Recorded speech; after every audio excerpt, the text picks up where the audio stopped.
Hi, everyone. Welcome to SBR Sports Picks. Today is Thursday, June 8th. His name is Drew Martin. My name is Peter Loshak, and this is the regular MLB preview show that we do every Monday and Thursday, where we look ahead to the upcoming bunch of games, the upcoming series for on Thursdays for the upcoming weekend, and it's also where we update my official record, Drew Martin.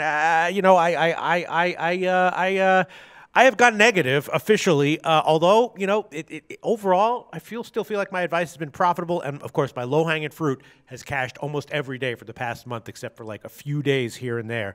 And I'm also doing pretty well in the contest, so that's okay, right, Drew Martin? Yeah, absolutely. What are you in the contest? I'm down in the contest. Yeah, I'm 9-5, which, some people say that's like a small sample size. I'm like, not for me. That's a fine sample size. If any record where I'm up is a big enough sample size for me. I am grasping at straws though here, and I will. I do believe that I'll be profitable once again very soon. Although I did go negative. It really was just literally just one span of 2.5 days. 2 weeks ago, or last week, it was the Wednesday night games and then the Thursday and Friday games and really it was mostly just Wednesday night and Thursday where I went on this 2-15 run. But that's how gambling goes. You can't just only count the winning days, right? You got to count the losing days. Unfortunately, that's the way it goes. And Pete, I'll tell you, sometimes when you're not seeing it well, the best thing to do is just take a step back. Maybe only have a play or two that night so you don't kill yourself. Oh, for sure, for sure. All right. Well, the problem is when you think you're seeing it well, and you might not actually be seeing it well, because Drew Martin, I think I'm seeing it well this upcoming weekend's worth of series, and I think I'm seeing some series with some value. All right. Now, I'll tell you the first one that I started on. And I actually already jumped on the Friday night game on a bet, and I even gave it as a pick in the contest. And it's the Texas-Washington series. Now, Texas, of course, has been terrible on the road, right? Minus 27% on the road. And Washington is a team that has been profitable at home. The reason their overall ROI isn't so high is because the market is onto them being awesome, of course, so you're not going to get a ton of value with their favorite lines. But they still have been profitable. Texas had been slumping badly recently, and, Washington's in kind of a weird spot, returning from the West Coast, a game today against Baltimore, and then the Texas series. My sense is that Washington should have the edge in the series, despite the fact that they'll be a big favorite in the entire series, right? Yeah, and the market's agreeing with you. It opened, minus 165? Yeah. I'm seeing it at Chris as high as minus 171. Rourke versus Cashner. If Rourke's a bet on, and obviously Cashner, I want nothing to do with that guy. So exactly. I like it. So I took it tonight. We'll see where – my sense is that it'll close, closer to minus 200. Cashner has been a guy I've been looking to fade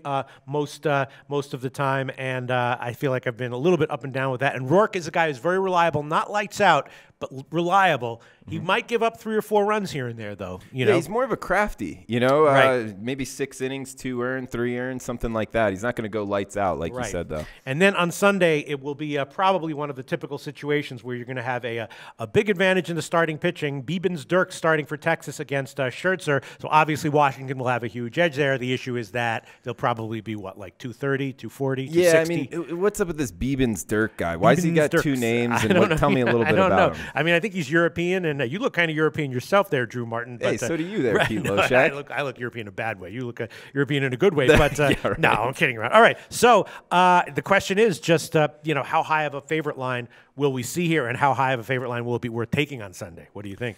I haven't dug into Biebens-Dirk at all. The double name throws me off, and I mean, Scherzer, I'd be looking to bet on, but you're right. That's going to be too big of a price. But if you take the run line or the -1 line, the -1 line will probably wind up being like minus 160, minus 170. And Biebens-Dirk is one of these guys who, he's a bullpen guy who got converted to a starter. So, he'll probably give you 4, maybe 5 okay innings, and then the bullpen comes in, and Scherzer, what do you get from him?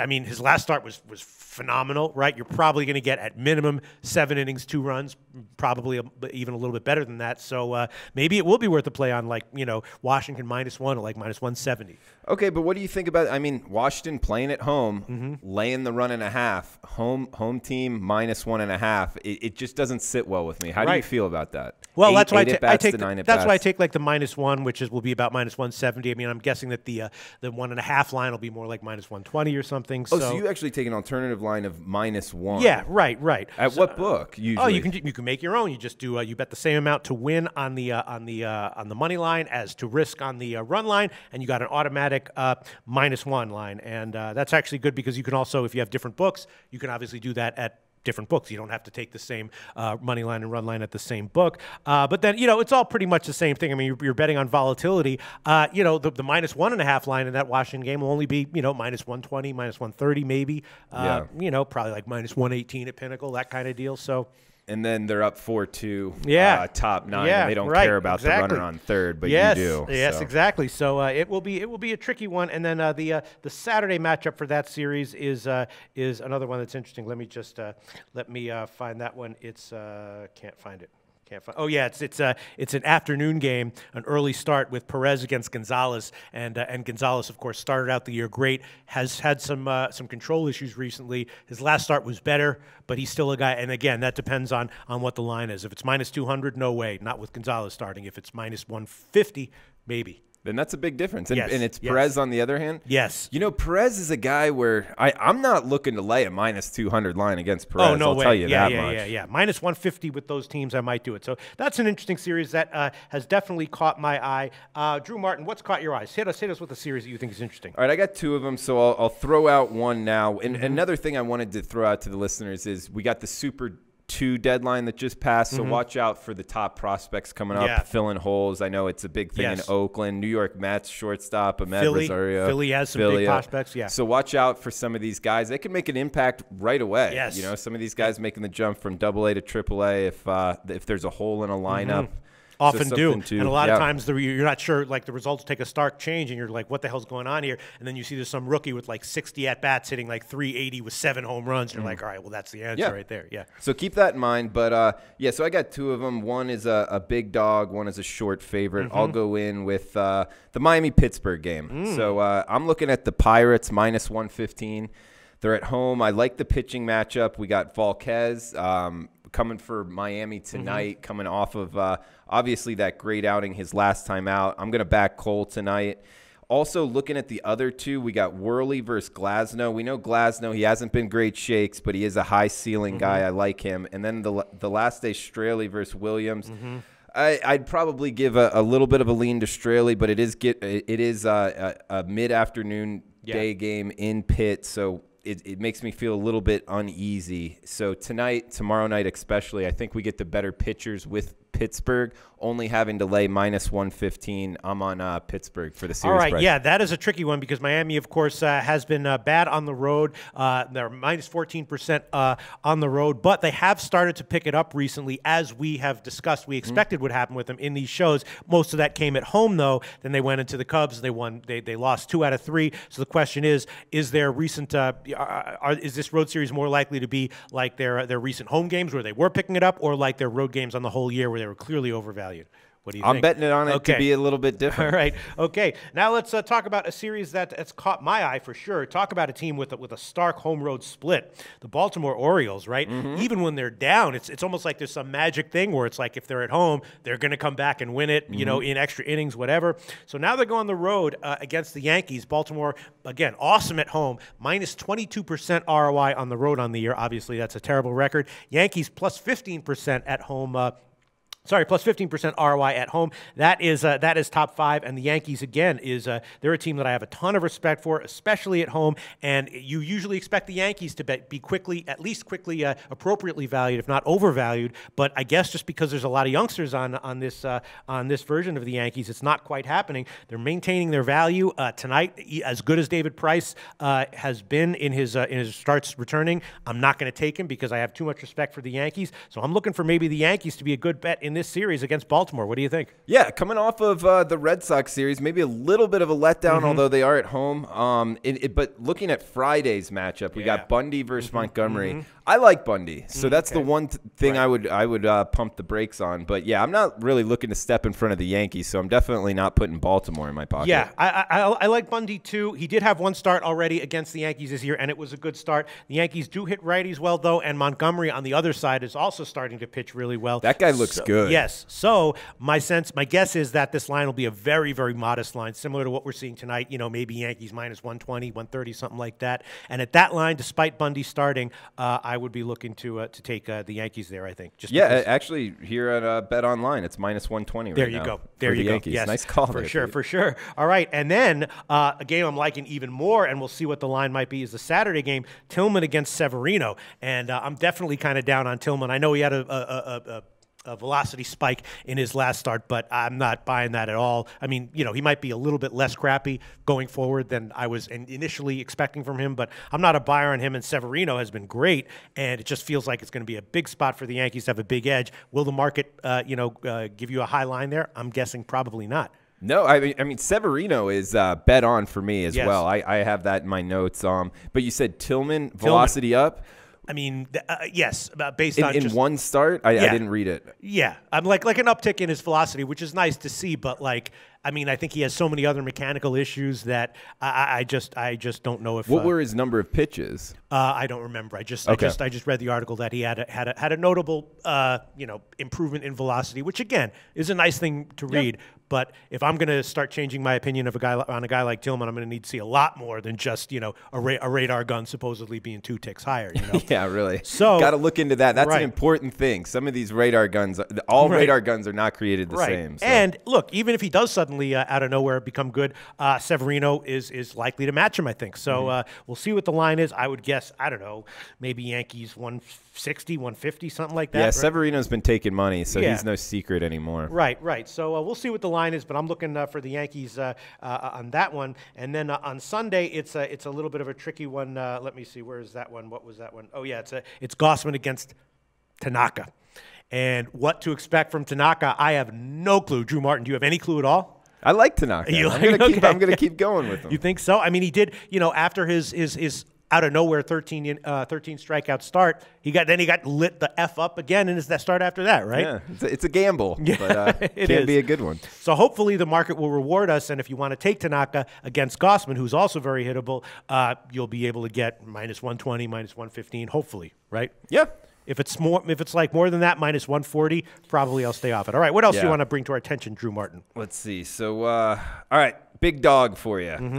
Colorado +160 over the Chicago Cubs. We know Colorado, no secret, they've been a profitable team. The Cubs have not been a profitable team, so going to continue to ride that. +160 on the road. We get Chatwood, Marquez, and Hoffman versus Lester, Hendricks, and Butler on the other side. I'm really looking to fade Hendricks and Butler. I kind of think that they're overrated in the market. Marquez, Hoffman, I don't know. Hoffman's 3-0. I don't know if I would put too much into that, but he has been bringing in the wins.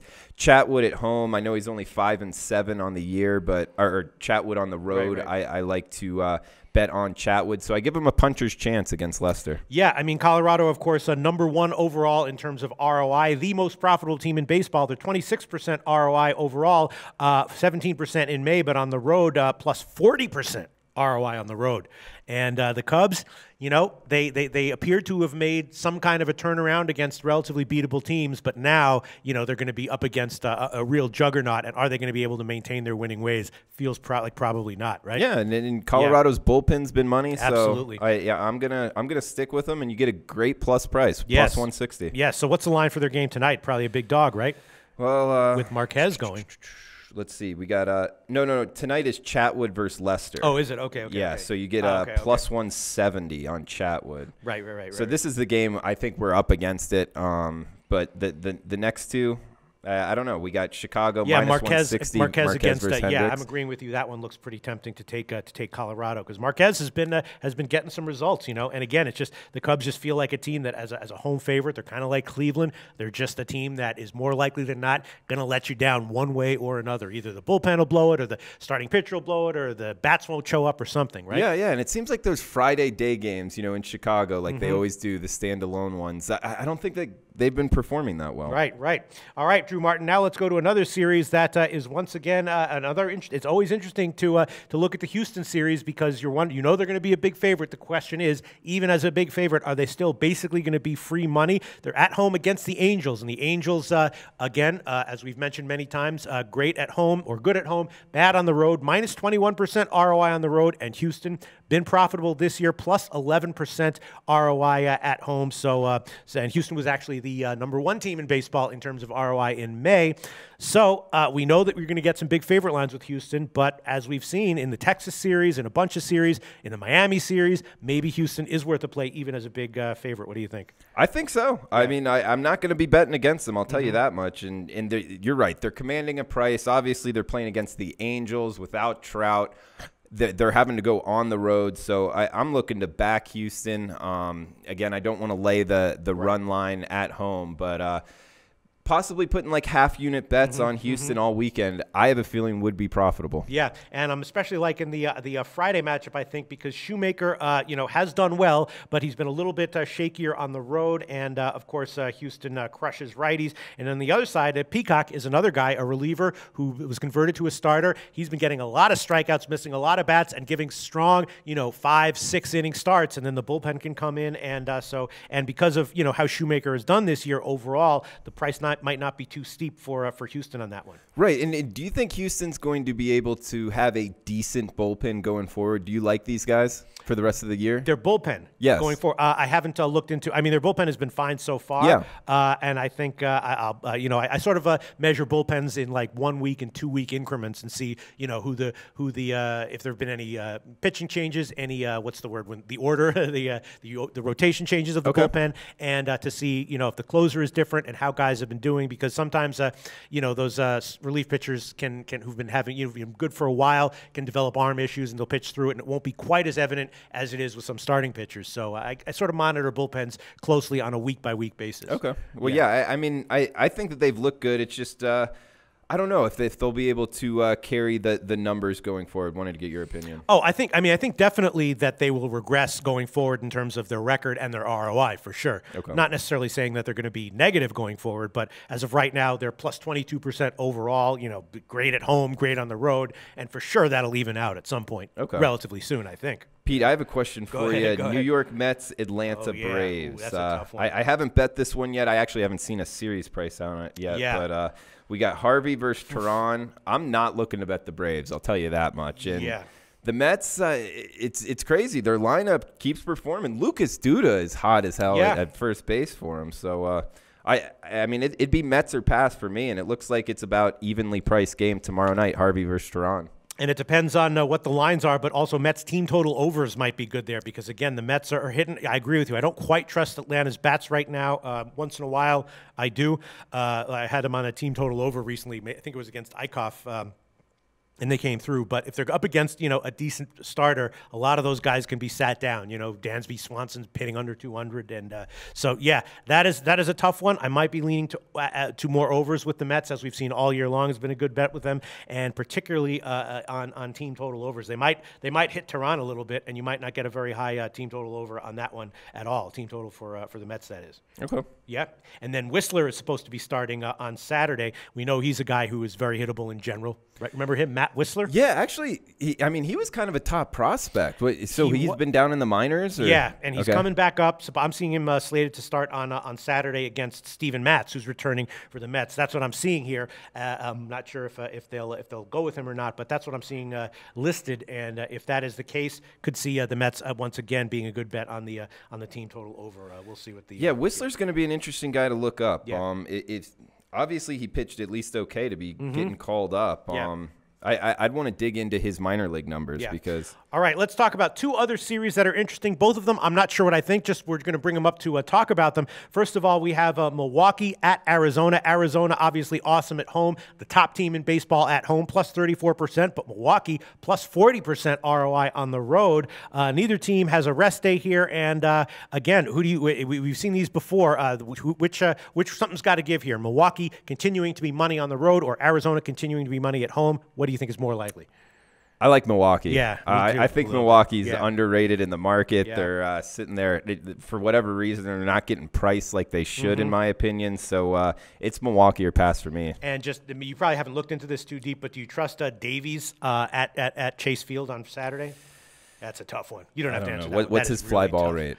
He gives up a lot of fly balls, right? Yeah. That probably won't be a game I'm betting on. That's a tough one. And then on Saturday, it's Guerra against Godley. And Guerra, I like Guerra. Splitter. Yeah. I like Junior. All right. And then the next one I want to ask you about, again, this is a tough one, Drew Martin. If you have nothing to say about it, I wouldn't blame you because I'm not sure if I do. Cincinnati at the Dodgers, right? Now, the Dodgers have been good at home this year, similar to Washington, a team that everyone knows is great, but they have also been producing. So they're plus 9% ROI at home. But their offense has really stalled out over the past week or so. They scored 2 or fewer runs in their last 3 games at home, and then I think 4 out of their 5 road games before that they scored 2 or fewer runs. So is that just fluky, or do you think there's real problems with their offense here? I think there could be problems. I mean, and this is a tough travel spot for Cincinnati as well. So, I mean, they got Garrett on the hill going on Friday. Yeah, he's been awful. But he's a top prospect, throws hard, big lefty. I don't know what's going on there. We got, I guess, 2 lefties tomorrow. I'm actually leading towards I think the second half under would be a great bet. Both good bullpens. Yes. I'm interested to see that number tomorrow. Yes, that's what I was thinking as well. And on Saturday, Wojciechowski against Wood, and Wood obviously was literally lights out before he had to go on the DL. But now he's back, and if he can recapture even 75% of his form, he's going to have a good start. And Wojciechowski is also a guy who can get results. He had some nice minor league numbers and had a decent start last out. So we'll see what that total is. If it's 7.5. The under might be a good play. Yeah, I like the under there too because Wood's only going to get 2 times through the order his first time back off the DL, and with the good bullpen from the Dodgers, I like that under a lot. All right, and then one final series I want to bring up: KC at San Diego. KC, of course, has been a bad road team, minus 21% on the road, and San Diego, as we know, has been a team that is kind of good as a big underdog against top teams that come into San Diego. In this series, though, I think KC might be the way to go. KC's actually been very nicely profitable in May and June, so that's been for a long time. KC's actually been returning for their backers, and San Diego's been the opposite, very solidly unprofitable in May and June, despite having been a good bet in spots and in certain short periods of time. I'm thinking KC might actually be a good play in this series. What do you think? Yeah, this is another tough travel spot for KC, but I don't disagree with you because their bullpen has gone from the worst in MLB to now middle of the pack. So you got to give them credit for that. Absolutely. But having to go out from Kansas City, they're actually playing tonight at home, out to San Diego. It's a tough travel spot. I mean, their pitchers are going to have to hit, obviously playing in the NL Park. So and the other problem is that the pitching matchups on Saturday, they've got Ian Kennedy, who's almost an auto fade now going. Yeah, you're right. And then on Sunday, they've got they're going up against that guy Junis is starting for them, who's been very rocky, and they're going up against Lamet, who's been great but coming off a bad start. So that might be a good spot to bet. Took a loss on Lamet that one, but I'm looking to bet on him going forward. Yeah. All right. So maybe not just because of the pitching matchups. All right, Drew Martin. Nice preview of the upcoming weekend series in MLB. Hopefully we'll be profitable in our picks in the contest at SBR Contests and also at SBRforum.com. You can find links to the contest, and we'll be back on Monday for a preview of next week's midweek series. Thanks for tuning in. Hey guys, thanks for tuning in to our channel. Now, we've put a lot of work into producing all these free videos, so please help us out and keep all our content free for you forever by simply liking, sharing, commenting, and subscribing. Now, not to mention, a visit to our industry-leading website will warm the hearts of all our SBR employees, especially myself. Now, the links are over there to the left, so do check those out. Thanks for watching.